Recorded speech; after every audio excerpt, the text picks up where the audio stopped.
Pernah berdiri satu negara yang luasnya mencakup 11 zona waktu, dari salju Siberia hingga pegunungan di Kaukasus, dari Leningrad hingga Vladivostok. Ia menyebut dirinya negeri kaum pekerja, tapi juga menjadi kekuatan yang menakutkan dunia. Uni Soviet selama puluhan tahun, ia menjadi kutub tandingan Amerika. Mereka memiliki bom atom, pengaruh global, dan ambisi untuk mengubah dunia. Namun, dari dalam ia adalah kekaisaran dengan fondasi rapuh. Di balik bendera merahnya, rakyatnya mulai bertanya, benarkah ini negeri untuk semua, atau hanya mimpi yang dipaksakan dengan besi dan darah?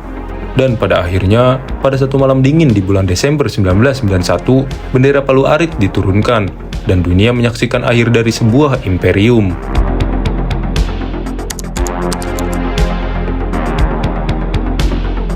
Uni Soviet bukan dilahirkan, tapi direbut.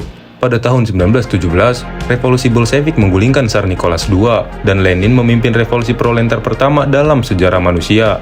Pada reruntuhan kekaisaran Rusia, lahirlah negara komunis pertama, yaitu Uni Republik Sosialis Soviet. Tapi revolusi adalah bayi yang rakus. Ia menelan semua yang dianggap sebagai musuh.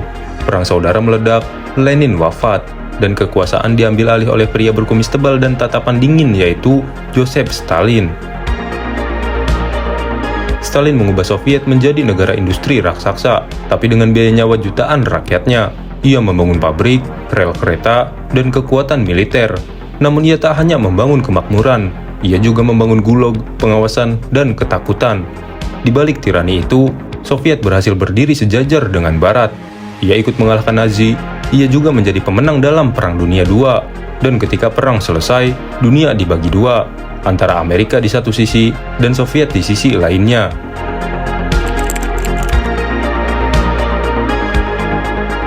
Perang dunia memang sudah berakhir, tapi perdamaian tak pernah datang. Soviet dan Amerika tak pernah saling tembak, tapi bersaing dalam segala hal, seperti senjata nuklir, roket luar angkasa, perebutan pengaruh di Asia, Afrika, dan Amerika Latin. Kemudian Soviet membentuk Pakta Warsawa. Amerika pun membalasnya dengan NATO. Setiap gerakan dianggap ancaman, dan setiap kata bisa jadi dalih perang. Pada tahun 1962, dunia nyaris kiamat. Krisis misil Kuba memperlihatkan betapa dekatnya manusia dengan kehancuran nuklir. Di dalam negeri, Soviet dikuasai oleh elit tua. Pemimpin silih berganti, seperti Khrushchev, Brezhnev, dan Andropov. Tapi ada satu hal yang tak pernah berubah, yaitu pengawasan ketat, sensor, dan tekanan terhadap kebebasan.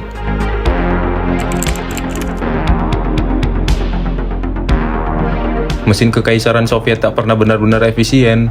Ekonominya direncanakan dari pusat, dan semua diputuskan oleh negara. Tapi perlahan-lahan, sistem itu mulai retak. Industri macet, inovasi lambat, rakyat mulai lelah hidup dengan antrian, kekurangan barang, dan propaganda yang tak berujung. Soviet membakar uang untuk senjata, luar angkasa, dan perang di Afghanistan. Tapi ia lupa memberi kehidupan yang layak bagi rakyatnya sendiri. Dan pada satu titik, mesin itu mulai mogok.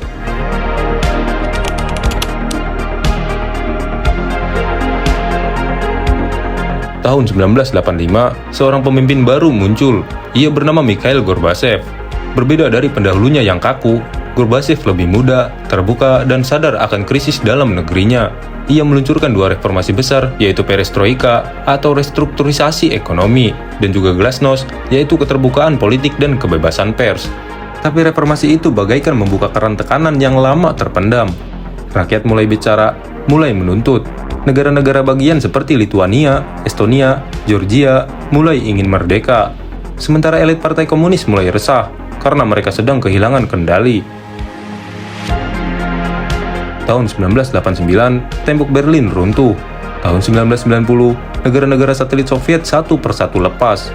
Dan tahun 1991, para jenderal mencoba kudeta terhadap Gorbachev. Tapi semuanya sudah terlambat.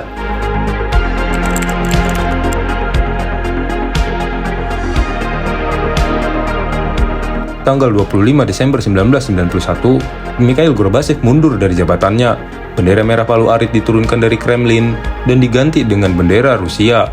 Uni Soviet resmi bubar. 15 negara baru lahir dari tubuhnya. Rusia menjadi penerusnya, dan dunia berubah selamanya.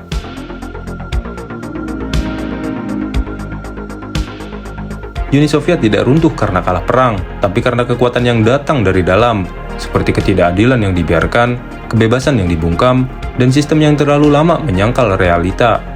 Bagi sebagian orang, ia adalah kekuatan penyeimbang dunia. Bagi yang lain, ia adalah penjara besar yang menyamar sebagai surga pekerja.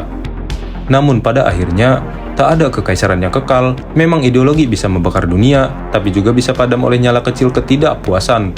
Dan Uni Soviet adalah bukti bahwa bahkan raksasa pun bisa runtuh jika berdiri di atas fondasi yang rapuh.